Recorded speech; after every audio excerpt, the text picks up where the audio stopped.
ভিডিওটি শুধুমাত্র বিনোদনের জন্য, এর সঙ্গে কোনো বাস্তব পরিস্থিতি, ঘটনা, ব্যক্তি বা রাজনৈতিক দলের কোনো প্রকার মিল নেই।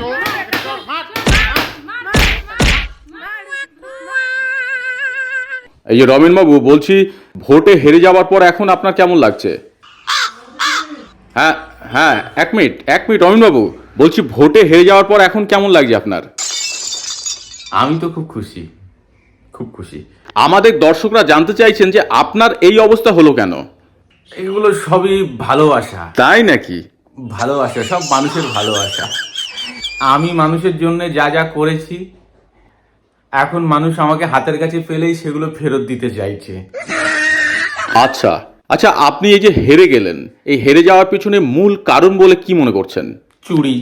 ও, তার মানে আপনি স্বীকার করছেন আপনারা দেদারে চুরি করেছেন, আর মানুষ সেটা সহ্য করতে না পেরে আপনাদের পিছনে কষিয়ে ঝেড়েছে।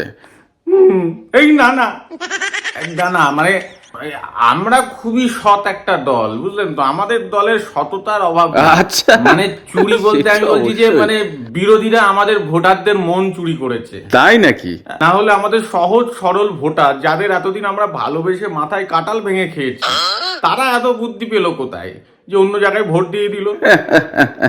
আচ্ছা, আপনার এই হারের পিছনে নীতিগত কোনো ত্রুটি ছিল না তো? না, নীতিগত কোনো ভুল হতেই পারে না। শ্রীরামকৃষ্ণদেবের বাণী অনুযায়ী চলেছে। তাই নাকি? তার মত অনুযায়ী চললে সেই নীতি কখনো ভুল হতে পারে বলুন? কোন বাণী? ওই যে টাকা মাটি টাকা, এই বাণীকে বুকে চেপে ধরে শুধু মাটি কেটে বেঁচে দিই, কখনো ভুল হতে পারে বলুন? না। নেতাজির সেই বিখ্যাত 2 লাইন, তোমরা আমাকে রক্ত দাও, আমি তোমাদের স্বাধীনতা দেব, এটাকে একটুখানি বদলে দিয়ে তোমরা আমাকে টাকা দাও, আমি তোমাদের চাকরি দেব, এই কি কখনো খারাপ নীতি হতে পারে বলুন তো? না, মানুষের জন্য অকাতরে সমস্ত কিছু বিলিয়ে দিয়েছি, কি নিয়েছি মানুষের থেকে, কি রেখেছি বলুন তো নিজের জন্য? 5-7টা বাড়ি, 8-10টা গাড়ি, 12-15টা ফ্ল্যাট, 20-25টা প্লট, আর আত্মীয় স্বজন পরিজনদের জন্য একটু করে সরকারি চাকরির ব্যবস্থা করে নিয়েছি। কি করেছি বলুন তো? বাকি জীবনটা শুধু মানুষের জন্য বিলিয়ে দিয়েছি। তাই নাকি?